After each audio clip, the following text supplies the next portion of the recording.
Ewan ko.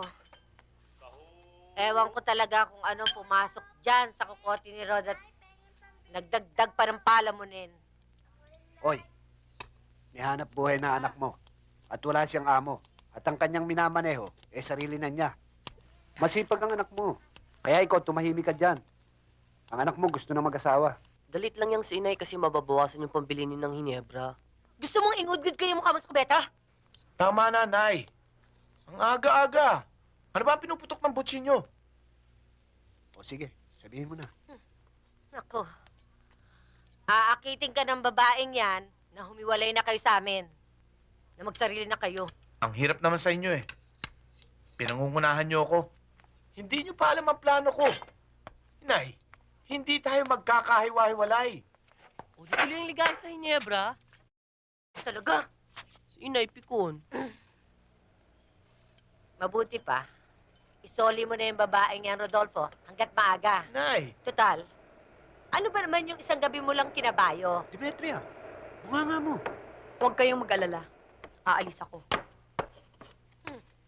Butit na liwanagan. huwag kang makinig sa kanya. Dito ka, di ka aalis. Nakapagpasya na ako. Pakakasalan kita. Hindi pa natin napapag-usapan yun. Talaga namang wala kang dapat panagutan dyan eh. Kusa siyang pumunta dito. Paano nga? Mahilig! Christine!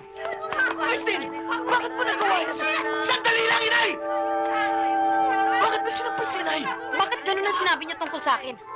Rod, tapos na sa atin ang lahat. Hindi kita hahabulin. Hindi ko guguluhin ang buhay mo. Basta't aalis na lang ako. Christine! Ano bang kalokohan to, ha? Bakit?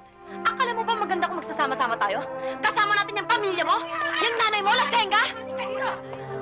Christine, huwag mo kakalimutan inay mo. Isang labandera lang, ha? Alam kong labandera lang ang nanay ko. Kaya meron akong mga ambisyon na gusto kong tuparin sa buhay ko. Hindi lang ikaw ang may karapatang mangarap, Rod. Ano ba ang pangarap mo? Makabingwit ang isang titulado? Isang mayaman, ha? Hindi ang katulad mo!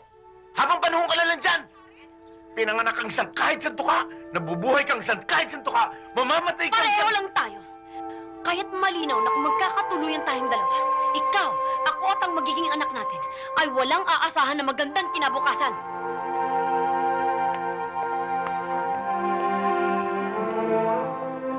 Maraming salamat, Iha. Hindi ka magsisisi. Magaling kang gumawa ng desisyon, Iha. Sa wakas, magiging kompleto ng tahanang ito. Hindi ka magsisisi, Christine. Gloria, ipanik yung mga gamit niya. At saka, Herminia, Po. maghanda ka ng merienda para kay Christine. Opo. Alam mo, matagal ko ring hinintay ang panahong ito. Akala ko nga mabibigo ako.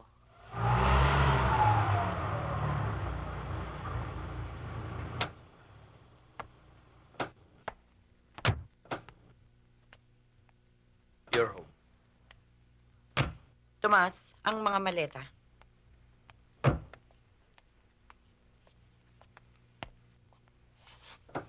At ipinangangako ko sa iyo, Christine, na hindi na tayo magkakahiwalay.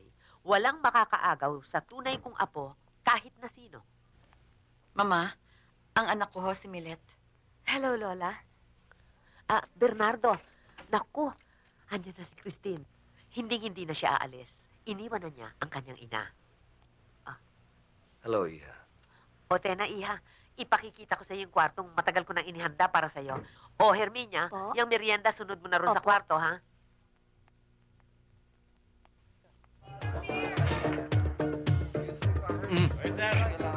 Baka lumuwa ang mata mo.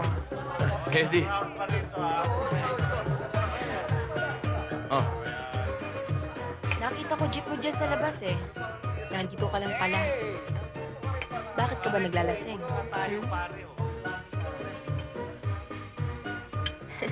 Sira talaga tuktok ng babaeng yan, no? Iniwan ang kagaya mo. Hindi niya ba alam na ikaw ang... na. Hindi nga, totoo. Walang biro. Ichiban.